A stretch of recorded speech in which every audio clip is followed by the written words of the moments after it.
Hello, I'm Matt Bystrak. I'm the Superintendent of Schools in the West Seneca School District, in case you haven't met me or seen another one of my videos. The purpose of this video really is to speak specifically to the families of our elementary school students, but I'm going to provide a little bit broader of a context into where we're at right now. You're seeing this video actually as an accompaniment to an email that was sent out to all of our families in the district, and I just want to provide a little bit of context to that email. So, as everyone knows, we began the school year in a fully remote model. So when we made that decision in August, we had been planning furiously, like every other school district, to start the year off in some sort of a hybrid manner. But for a variety of reasons, primarily safety and secondarily from an educational standpoint, we felt it was best to start the school year in the way that we did, fully remotely, with over 7,500 members of our school community between students and staff. We really did feel that we could provide a solid educational program remotely and safely. So from that point in August, our focus really changed to starting off a school year and making sure that we did have that solid educational program from a remote standpoint in place. And I feel that we've been very successful in doing so. I've gotten a lot of good feedback in that regard. And I think that will serve us well down the road in the event that we do have to, as we transition out, have to transition back to some sort of fully remote model of instruction. I will say, too, in just bringing all of our staff in, nearly 1,000 people, we've really learned a great deal in terms of safety protocols, also learning from other, our colleagues, in other districts.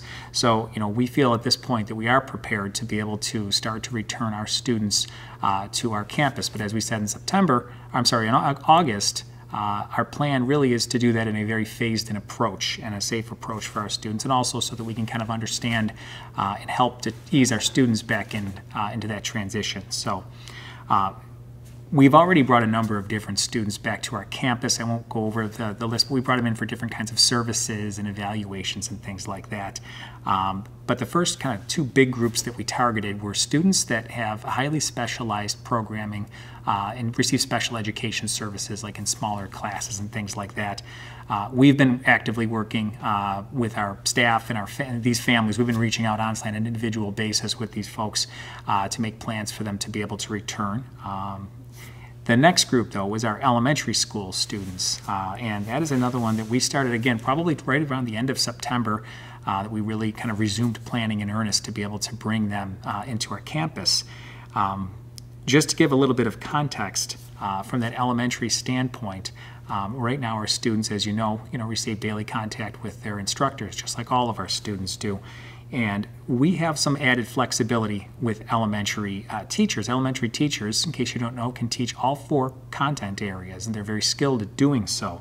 So we have a little bit of flexibility with elementary versus middle and high school in terms of how we implement our educational program. Now, the New York State guidelines haven't changed in terms of room occupancy and having social distancing and things like that. So, we really have to consider a hybrid model, just like you're seeing all over the area, to be able to bring our students in. And I'll just briefly explain the hybrid model once again. So you basically split your students into 2 groups. You have your A group and your B group split in half, and then you also have to allow a group that wants to be fully remote, wants to remain fully remote and not come in, campus for any of their instruction whatsoever. So your A group, your B group, and your C group would be that cohort that's fully remote. Initially, we had just planned on using a traditional hybrid model like I just described, full day. It would be Monday and Tuesday that A group would be in, Thursday and Friday B group would be in. Wednesdays would be reserved for, probably in the morning, some virtual communication, between the A and the B group with their teachers and students. The C group would be working actively throughout the week with their remote instructors. But then again, we wanted to be able to realize that we do have some added flexibility with our elementary teachers and elementary students. So we created 2 different possibilities for a hybrid model. The first is the more traditional one that I just described. And I will tell you that along with that, there's some strengths to that model. One of them, you're talking, full day hybrid. So there's more in-person contact. So on Monday and Tuesday, for instance, the students in that A cohort are there all day in a regular school schedule with their teachers. On Thursday and Friday, the B cohort are there all day with their teachers. And you can't underestimate the value of that in-person contact. It's very important. And then Wednesdays, again, would be reserved in the morning. We would be planning something along the lines of just everybody getting together. The C group, again, would be working throughout the week. Another option, though, that we explored, and we've actually run both of these options by some stakeholder groups, which is why we're now putting this to our community right now, but is a half-day hybrid option. Now, the half-day hybrid option is unique. I'm not aware of any other school districts doing it around the area, but what that does for us is basically breaks everybody up into the same kind of cohorts, the A, B, and the C. But what that does is the A cohort would be A and B cohort would only be in session for a half day. So Monday and Tuesday, they're in for a half day. So on Monday and Tuesday, say Johnny comes to school just for the half day, and then the afternoon, that same teacher, would connect remotely, not in person, but remotely with the B and the C cohort. All right, this would enable all of our students to be able to keep pretty much their same teachers. We would have to see very minimal, if any, teacher changes.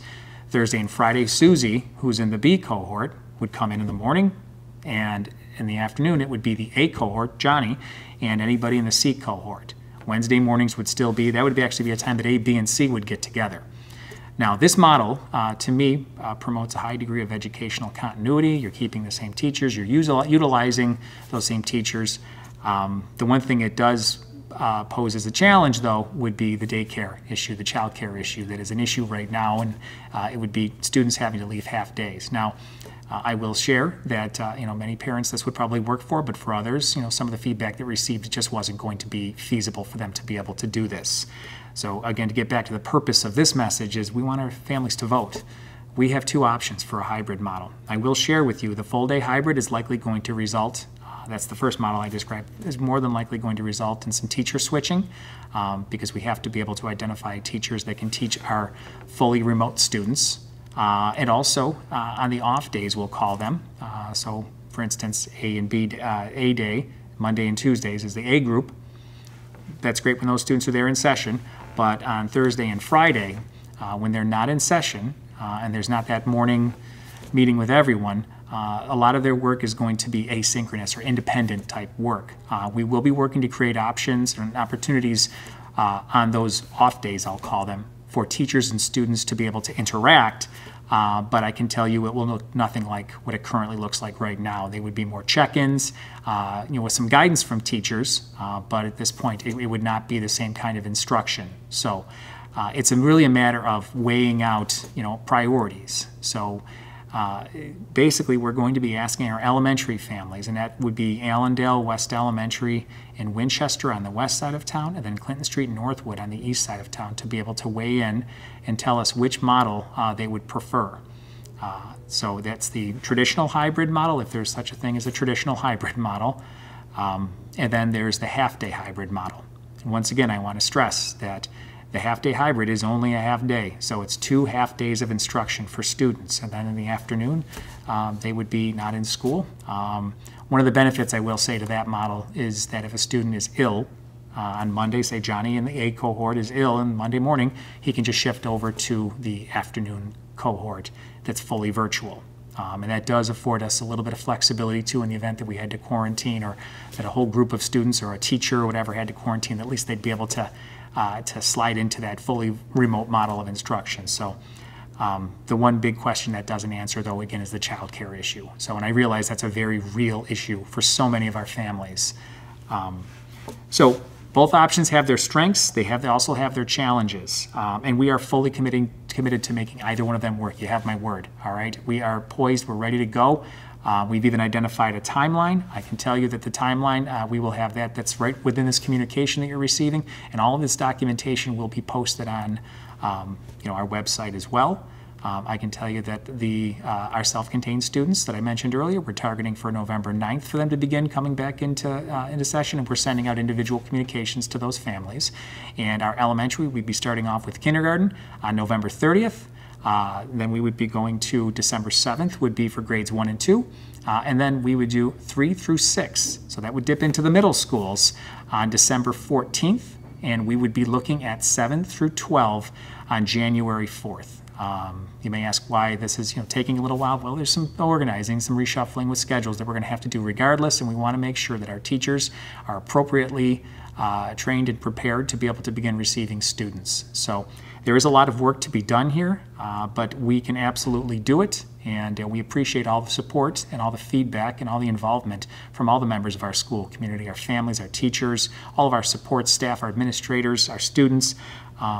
So both options, both the full-day hybrid and the half-day hybrid, have their strengths and they have their challenges. I can tell you that as a school district, we are fully committed to being able to make either one work. We want to know what you think, which is why we're asking you to be able to vote.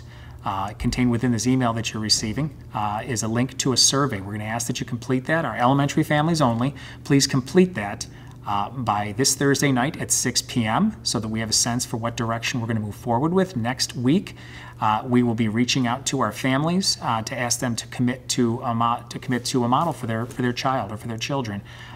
We'd ask that you vote for each one of your children, frankly. And what we're looking for is either you're going to commit, once we decide which model of hybrid we're going with the elementary, we're going to ask you to commit to fully remote or the hybrid model. And it's likely that we would be asking you to commit right up through the spring break. We'll have more information about that next week. But first, we just want to make sure that we understand which model of hybrid we're going to be moving forward with the elementary. And more information will be forthcoming. I appreciate everybody taking the time to watch this video. I know it was a little lengthy, but there's a lot of important information that we want to be able to communicate to you. So, and thank you once again to all the members of our school community for your involvement and for your dedication to our children.